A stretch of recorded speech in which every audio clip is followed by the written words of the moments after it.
Hello everyone, welcome to analysis of Nifty and Bank Nifty. पहले हम HDFC bank का result देख लेते हैं जो कि आज आया है। आपका टोटल इनकम देखा जाए तो 89,000 की है इसने, पिछले क्वार्टर से 2,000 की ज़्यादा की है। और जो है कि आपका ईयरली देखेंगे तो फ्लैट है। और आपका अगर एक्सपेंसेस देखा जाए तो आपका एक्सपेंसेस 62,000 यहाँ पे भी है, पिछले साल 60,000 था।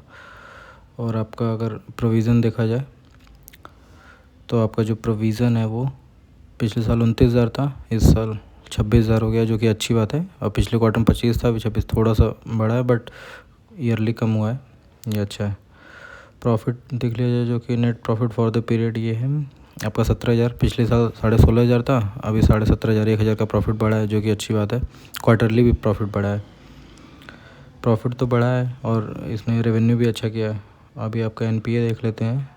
एनपीए ग्रॉस एनपीए जो है कि वो आपका बड़ा है, यहाँ पे एनपीए है आपका 35,000 हो गया है। क्वार्टरली तो थोड़ा सा डिक्रीज़ हुआ है बस, बट ईयरली बढ़ा है। ओवरऑल ठीक है रिज़ल्ट, और अभी मार्केट वैसे भी बुलिश है तो पॉजिटिव ही लेगी। रिज़ल्ट तो अच्छा है, प्रॉफिट हुआ है। अब आईसीआई बैंक का रिज़ल्ट देख लेते हैं। आपका आईसीआई बैंक में और 22 रुपये का डिविडेंड भी दिया है एचडीएफसी बैंक, तो वो भी एक पॉजिटिव है, तो पॉजिटिव ही होगा, अच्छा है रिज़ल्ट। तो अभी देख लेते हैं, तो अगर क्वार्टरली देख लीजिए 31, 24, 49,000 टोटल इनकम हुई। पिछली बार 43,000 थी, जो कि काफ़ी अच्छा है। क्वार्टरली थोड़ा सा ज़्यादा है, बट ईयरली बहुत अच्छा हुआ है। और आपका प्रॉफिट देखा जाए तो प्रोविज़न आपका इसमें भी थोड़ा सा प्रोविज़न यहाँ पे है, जो कि आपका थोड़ा सा क्वार्टरली तो कम हुआ है और ईयरली बढ़ा है। प्रॉफिट, नेट प्रॉफिट देख लेते हैं कितना है net profit for the period. ये आपका नेट प्रॉफिट आपका पिछली ईयरली तो काफ़ी अच्छा बढ़ा है, और क्वार्टरली भी 1,000 के आसपास बढ़ा है, तो अच्छा है प्रॉफिट। तो एनपीए देख लें इसका एनपीए भी कम हुआ है। इसका रिज़ल्ट तो काफ़ी एचडीएफसी बैंक से बहुत अच्छा रिज़ल्ट है, तो ये भी बहुत मतलब पॉजिटिव ही खुलेगा, 1-2% पॉजिटिव खुलना चाहिए एचडीएफसी बैंक भी और आईसीआई बैंक भी। अभी हम चार्ट देख लेते हैं। चार्ट में आपका देख लेते हैं तो बैंकिंग सेक्टर तो आपका वीकली पहले देख लेते हैं। आपका वीकली में सबसे हाईएस्ट क्लोजिंग हुई है, इतना ऊपर अभी तक किसी भी वीक में इसने क्लोज़ नहीं किया था आपका, और जो कि ऑल टाइम हाई है। तो अभी यहाँ पे तो शॉर्ट करने के बारे में सोचिएगा भी मत। रिज़ल्ट इतने अच्छे आए कि ये गैप अप ही खुलेगा, बस रिट्रेसमेंट के बाद बाई करने का सोचिए। और आपका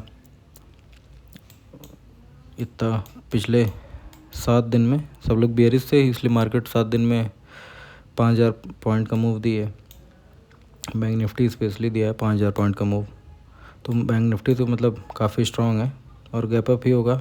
देखते हैं कहाँ पे गैप अप होता है, उसके बाद थोड़ा सा रिट्रेसमेंट के बाद ही हम बाइंग, और गैप अप होने के बाद जो कि कुछ लोग बाइंग करने के लिए आएंगे और कुछ लोग शॉर्ट किए होंगे जो कि क्वार्टरली करते हैं, आपका हाफ ईयरली करते हैं और ईयरली करते हैं, तो वो लोग अपनी शॉर्ट्स कवर करेंगे, क्योंकि ऑल टाइम हाई के बाद मार्केट बहुत मूव कर जाता है, मतलब कितना भी मूव कर सकता है, किसी को पता नहीं होता। तो इसलिए वो लोग अपनी जब पोजीशन कवर करेंगे और नीचे आएगा तो कवर करेंगे, तो मार्केट ऊपर ही जाएगा। अभी मतलब कोई भी अगर डिप आ रहा है निफ्टी में, बैंक निफ्टी में, तो उसको बाइंग ही करें। निफ्टी देखते हैं भाई, आपका निफ्टी तो पीछे है, बट निफ्टी भी क्लोजिंग बहुत अच्छी दिया है इस बार। आपका निफ्टी का देखा जाए तो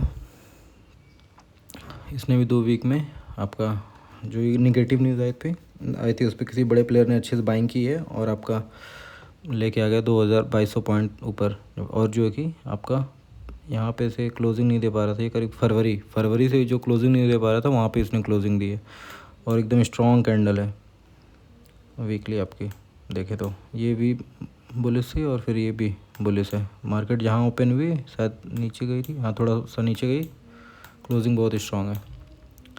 अभी यहाँ से अब बैंक निफ्टी जाएगा तो ये भी तो जाएगी, तो यहाँ तक आने के चांसेस है। 24,800 आराम से आ जाएगा, और 24,800 के आसपास अगर आप देखेंगे तो ये भी आपका एक फेब का लेवल है, वही है यहाँ पे आ रहा है। तो 24,800 तो लगता है आ जाएगा, क्योंकि अभी और भी जो सेक्टर हैं वो नहीं चल रहे हैं, बट बैंकिंग सेक्टर अच्छा से चल रहा है, तो बैंकिंग अकेले ही इतना खींच लेगा। और फिर आपका आईटी में भी थोड़ा थोड़ा करने लगा है अच्छा। बाकी अगर हम पोजीशन देख लें आपकी तो एफआईज तो बुलिश हैं काफ़ी। अगर आप देखेंगे तो इन्होंने इंडेक्स में 2000 मतलब 3 ईयर पोजीशन अपनी बुलिश की बनाई थी, 86 थे और 86 से इन्होंने कम की 83 कर ली थी। तो ये तो बाइंग करके ही गए हैं। और इंडेक्स ऑप्शन अगर देखा जाए तो आपका इन्होंने काफ़ी अच्छा मूव आया था थर्सडे को, अगर आपको याद होगा तो इन्होंने अपनी कॉल और पुट दोनों पोजीशन बुक करके गए हैं। बट अभी भी इनके पास 2 लाख कॉल है और 2.5 लाख के पास पुट है। और आप अगर यहाँ पे देखें आप इंडेक्स में तो ये पूरा बुलिश है, निफ्टी में तो हल्का सा बियरिश है और इसमें बैंक निफ्टी में तो बुलिश है। क्लाइंट क्या कर रहे हैं, क्लाइंट का देख लेते हैं। क्लाइंट अपनी 70,000 इन्होंने कॉल बाइंग की थी और 40,000 पुट, तो ये भी थोड़ा सा, लेकिन अभी इनके पास ओवरऑल नेट पोजीशन देखेंगे तो 2.77 के पास इनके पास जो कि कॉल शॉर्ट है और मार्केट गैप अप खुलेगी तो ये और कवर करेंगे, तो मार्केट तो ऊपर जाने के चांसेस है। और इन्होंने जो इनके पास फ्यूचर में लॉन्ग पोजीशन थी उसको इन्होंने कम कर ली और बहुत ज़्यादा कम कर ली, 14,000 पोजीशन बुक करके गए, तो ये तो बियरिश ही हैं। और अगर आप इनका देखें तो ये लोग 26,000 पुट बाइंग किए थे और 5,000 कॉल, और इसमें आपने और इन्होंने इंडेक्स फ्यूचर काफ़ी अच्छा बाइंग किया है इन्होंने प्रो ने। तो मार्केट तो डाटा भी बुलिश है और रिज़ल्ट भी अच्छे हैं, तो मार्केट तो गैप अप ही होगी और लगता है डिप आने के बाद ऊपर ही जाएगी। तो मार्केट को कोई डिप मिले तो बाइंग करिए। और मार्केट ये भी है कि थर्ड टाइम अटेम्प्ट कर रहा है, हो सके इसके गैप अप ही खुलेगा और फिर यहाँ से डिप आएगा तो ये सपोर्ट का काम करेगा। तो यहाँ से फिर पहला रेजिस्टेंस यहाँ मिलेगा जो कि 24,200 है और फिर आपका दूसरा रेजिस्टेंस 24,800 जो कि मेजर है। ये यहाँ पे काफ़ी अच्छा रेजिस्टेंस ली, इसको जिस दिन क्रॉस करके उस दिन समझ सकते हैं हम कि अब ऑल टाइम हाई भी लगा सकती है मार्केट। बट जब तक इसको ना करे तब तक यहाँ तक है, लेकिन अभी फ़िलहाल तो यहाँ तक आराम से आ जाएगी।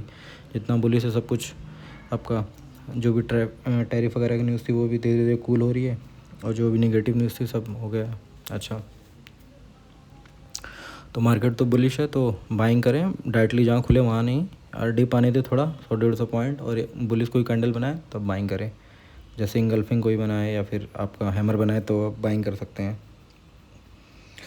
बाकी वीडियो अच्छी लगी हो तो लाइक करिए, शेयर करिए, सब्सक्राइब करिए। बाकी कुछ समझ में नहीं आया तो कमेंट करिए।